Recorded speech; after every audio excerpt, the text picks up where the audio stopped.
আগামী ফেব্রুয়ারি এপ্রিল মাসকে লক্ষ্য করে নির্বাচন কমিশন জাতীয় নির্বাচনের প্রস্তুতি নিচ্ছে বলে জানিয়েছেন প্রধান নির্বাচন কমিশনার এএম নাসির উদ্দিন।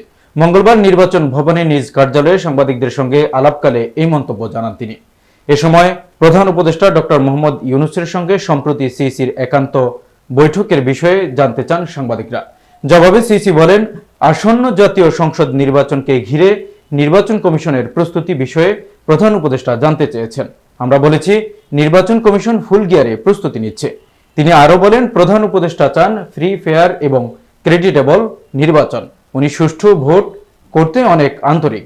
তবে জাতীয় নির্বাচনের নির্দিষ্ট তারিখের বিষয়ে কোনো আলোচনা হয়নি।